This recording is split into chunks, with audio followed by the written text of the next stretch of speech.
Бүгүнкү күндө Токой чарба тармагы жана чарба жүргүзүү системасы болуп көрбөгөндөй бузулду. Убагында жашыл түс кетпеген токойлор учурда бозоргон чаңга алмашты. Жер кыртышы бузулуп, чөп маселеси да башкы орунга чыкты. Атүгүл Нокен районунда акыркы учурларда ачкачылыктан жылкылардын өлүмү көбөйүп жатканы айтылат. Жайыт комитети дагы, Токой чарбасы дагы жайытты контролдоонун кесепетинен, малдын башынын контролдоонун кесепетинен азыр жайыттар полностью деградацияга учурады. Силер барып көрсөңүздөр болот. Мен алыс барбайм, Нокен районундагы жайыттардын абалын бүгүнкү күнү жайыттын талкаланып жок болгонун кесепетинен Казакстандын кейпин кийип, көрүнгөн жерде томпоюп, жылкылар өлүп жатат. Ачкачылыктан чөп жок. Бүгүнкү күндө токойлорду өнүктүрүүдөн мурун эң оболу аны сактап калуу башкы маселеге айланды. Мындайга тынчсызданган ардагер токойчулар коомчулукка жана өлкө башчыга кайрылып чыгышты. Алар бул багытты көзөмөлгө алып, сөзсүз текшерүү керек дешет. Эгер көз карандысыз комиссия түзүлсө, мындагы кыңыр иштердин баарын ачыктап берерин айтышат. Биздин келечек, биздин урпактар кечирбейт, ушуну жок кылбаса.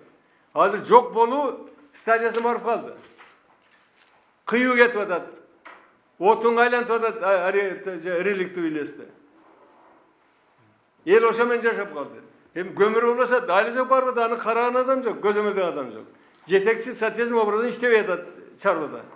А профессионал эмес, случайно адамдарды коюп койгон.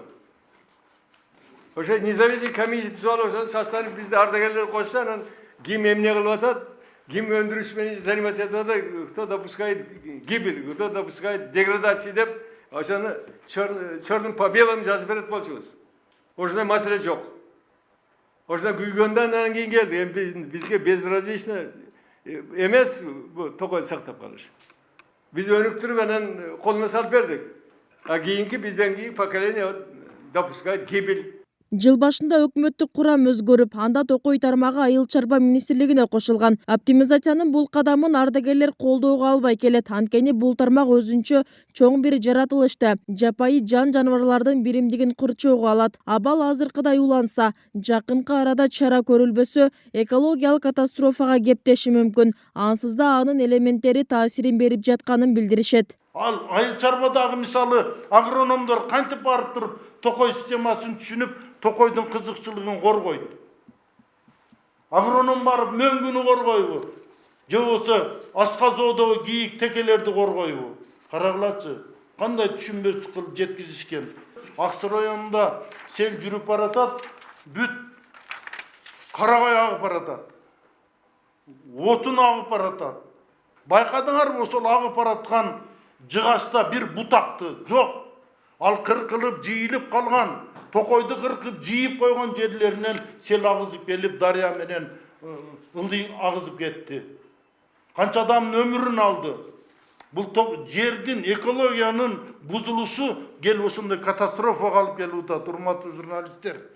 Бул көйгөйлөр боюнча Токой чарбанын облустагы өкүлчүлүгүнө кайрылдык. Бирок тармакты караган Абдыразакова жогорку жактын уруксатысыз маалымат бере албастыгын билдирди. Андан соң уруксат алуу үчүн Токой чарба агенттигине байланыштык. Бирок анда да биздин чалуулар жоопсуз калды.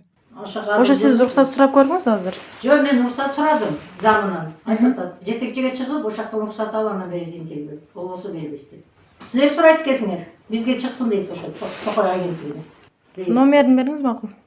Өлкөнүн 1 миллиондой калкы Токой чарба аймактарында жашап келет. Алардын негизги кирешеси да ушул тармактан. Өлкө боюнча Токой каптаган жерлер 6%дан ашык аянт дээлейт. Ал эми Токой фондунун аймагында миллиондогон гектар жайыттар, чөп чабыктар жана айдоо жерлери ээлеп турат. Бубисара Орозалиева, Шарзат Эгембердиев, 7 канал, Жалал Абад.